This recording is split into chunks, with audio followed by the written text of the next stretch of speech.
and welcome back to Georgina Life. So we know that moving, looking for a new space to be, looking for a new home can be at best a daunting challenge. And when you then enter into the world of rentals and leases and rental agreements and changing legislation, it can be an even more daunting task. So we have two people here, local realtors. We have Ed Ward and Stephen Clark here to talk about the market here in Georgina and what's going on and how to navigate it and a whole bunch of good stuff. Yeah, well, I mean, on the back of the BDO discussion, it's really going to tie in really well with kind of the last comments that we have here today. So it's great to be on at that same time. It's going to make a lot of sense. And kind of that same opinion and voice of being aware of that, getting that in order, really understanding how having a plan, having a budget, what that can do for you short-term and long-term. It's something that I do have a financial background as well. That's always been very key for us and the businesses that we run. And you have to have that stuff in place. So it's great that he was on, and I was watching the segment thinking like, hey, that ties in really well. I like that. So that's great. There. Yeah, for sure. Yeah. So, I mean, for us, what we've seen in the marketplace with a lot of the changes that are going on is, unfortunately, a lot of people being taken out of the market and not being able to purchase a home. And one of the things that I really firmly believe in is home ownership. Obviously, I'm in real estate, but prior to that, I was very fortunate to be able to buy my first house at a very young age. I just believe in what it can do for you. I almost look at it like a forced savings plan and a retirement plan. Right. Well, realistically, I mean, it is. It's sort of the most logical, and then we were raised that home ownership really, those of us of a certain age. So it does make sense, and some of it doesn't seem like, well, I took $20 out of my pocket and put it in a savings account. Paying your mortgage to put a roof over your head is.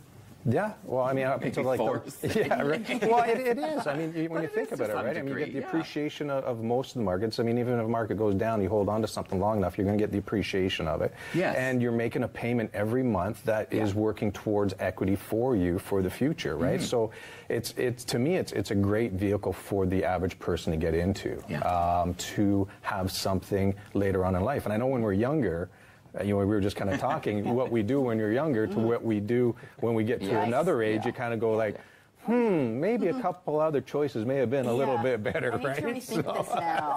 Right? Revisit that. And that's definitely one of them. So one of the things that we've seen is that, unfortunately, that's been taken away from some people, just with where we are. So if we can bring up that first slide that we have there that's available to us. We've got the bar chart. So what this basically shows is somebody that was able to $60,000 annual income, they would have been able to afford to pay $1,400 a month towards the property that they were going to be buying. Then after the most recent rule changes, that amount went up to $1,743. Wow. Okay. That's a lot. It is a lot. That's a lot for a family. And the problem with that is that you can't just turn around and say, well, okay, I'll pay the $1,743. Now your numbers don't work within the financial institution. So what actually happens is that you have a downward pressure on your purchasing power.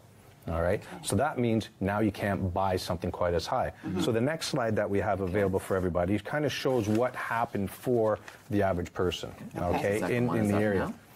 So what we have there is, if you were making that $60,000 annual income, before the rule changes, you would be able to purchase a property around $314,000, $315,000 in Georgina.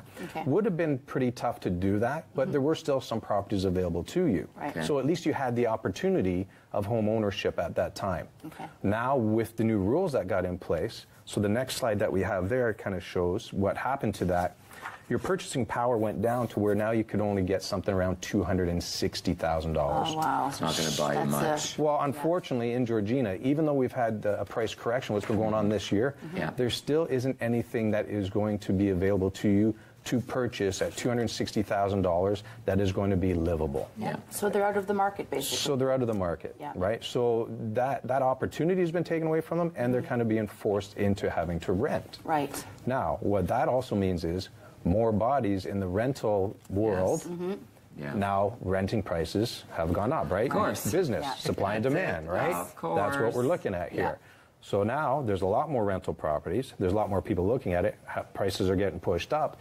If you had an option of putting some money away and saving for a rainy day or to go towards home ownership, that's become a lot more difficult for the average person too. You're paying really high rents. You're paying a lot higher rent. Now, in this area here, before the changes, after the changes, let's just say about $1,100 a month would have got you a 3-bedroom bungalow. Now it's about $1,400 a month. That's substantial. Right, within that time period that things got pushed up. $300 a month, right? So that's what you're talking about there for sure. Definitely some of the other parts of that we're looking at is some of the issues that you run into trying to rent a property. And Stephen has been able to. Stephen has been dealing with a lot of that and those types of things.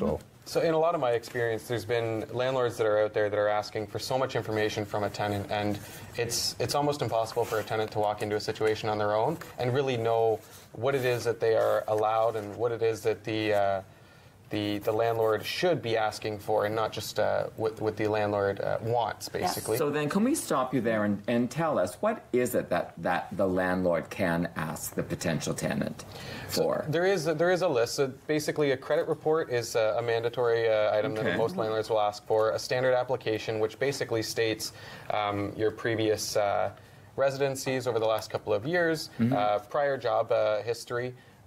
One of the major things that they ask for that they really aren't supposed to is an actual printout of a statement from your bank to show them what the balance is in your account.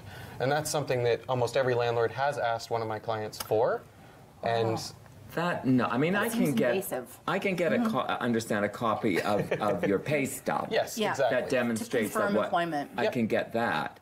But you have no business knowing the few pennies I might have in the bank. We actually dealt with a client earlier this year, if I remember correctly, that the amount of documents and things that the landlord were asking for, it just blew me away. I've never seen anything to this point, to the fact that they actually wanted the potential tenant to sign paperwork saying that the landlord didn't have to do certain things that were against what the province has in place for the landlord to do. So he was trying to negate his responsibilities off of it.